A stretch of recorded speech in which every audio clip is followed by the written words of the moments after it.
Hello, my name is Michael Tellinger, and I'm the author of 3 books at this stage: Slave Species of God, Adam's Calendar, and my new book that's about to go to print for release in 2010 is Temples of the African Gods.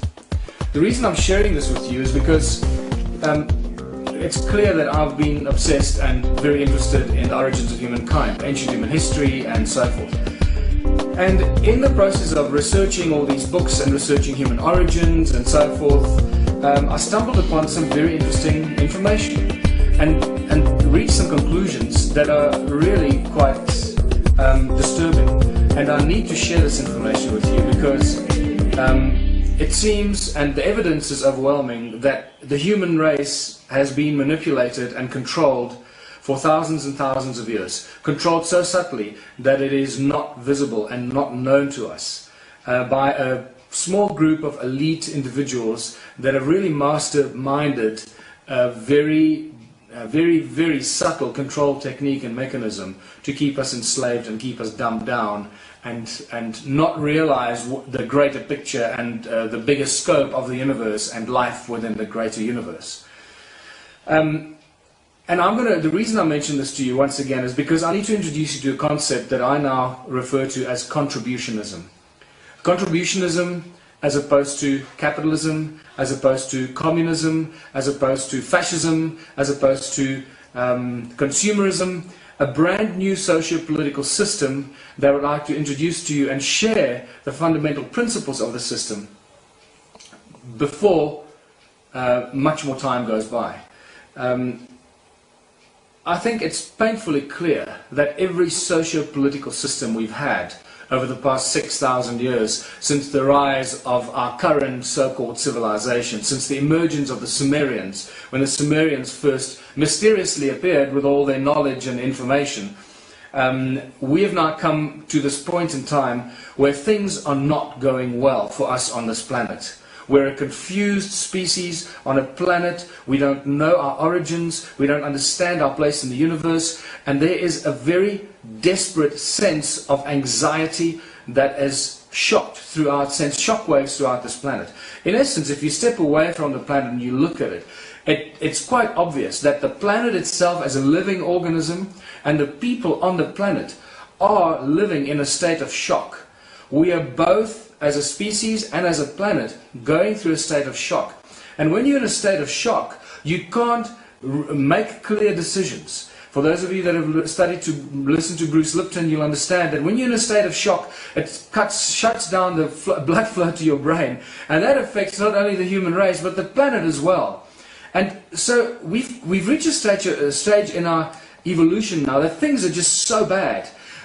There's so much unhappiness and so much sadness and so much anxiety and so much tension and so much stress among the humans on this planet that we cannot even conceive anything other and anything else than what we are trapped in right now. So I'd like to introduce to you the concept of contributionism. What I call contributionism is something completely different. It is a socio-political system we have never ever contemplated before. It is unlike communism, it's unlike capitalism, it's unlike consumerism, it's unlike anything we've tested or tried before.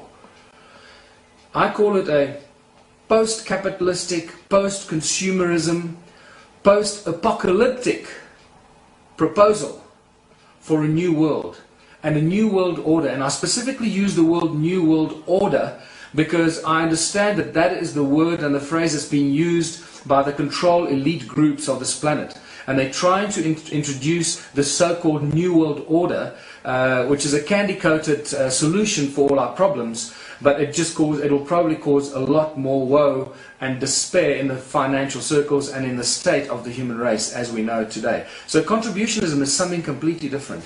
So what I'd like to do is by asking you, what is it that we need as a species? What do we need on this planet? And I've been studying this now since I started doing research on Slave Species of God, which is about at least 5 years ago, since starting to write it and doing the final stages of research. And then making the amazing discoveries of Adam's Calendar and Temples of the African Gods, I realized that there were ancient civilizations on planet Earth that worked completely differently from the socio-political structures that we have today. Remember that money is not something that's part and parcel of human evolution. Money is not something that just mysteriously became part of our evolutionary system. That is what we've been led to believe. It has been sold to us so well that we believe that money is just a natural extent of evolutionary principles in the human race. That is not so. There was a point in time in human history that money was very cunningly and maliciously introduced to this human race, Homo sapiens, as a tool of enslavement. And that's very important for us to come to terms with and be comfortable with. That is not something that we developed because it was convenient and we needed money. Okay, so let's ask ourselves, the fundamental principles of contributionism is a world that functions without money, without any form of barter, and especially without the concept of value. Alright, so contributionism, no money, no form of barter, and no idea of value. Things have no value. Now just that statement alone is a tough statement for many people to digest.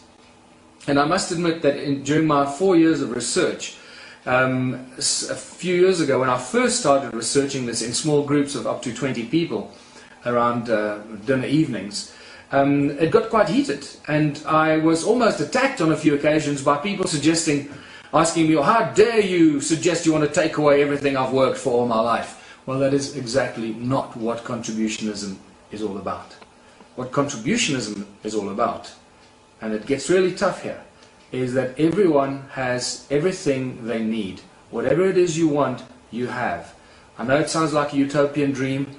Believe me, it's not. The reason we immediately think it's a utopian dream, because every decision we make in this world today, every decision we make, everything we contemplate, every business idea we have is directly linked and controlled by the way that we've been molded in a capitalistic world. And all our thoughts and plans are directly linked to capitalistic and financial principles. What's in it for me? If I do this, what am I going to get out of that? And so forth. And those are very subtle but very powerful forces that play here.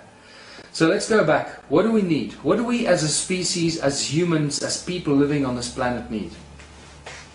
We need love. We need food. We need shelter. We need health.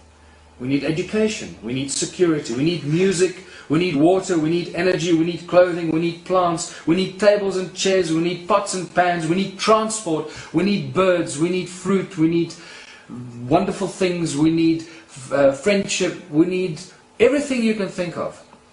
The one thing we don't need is money.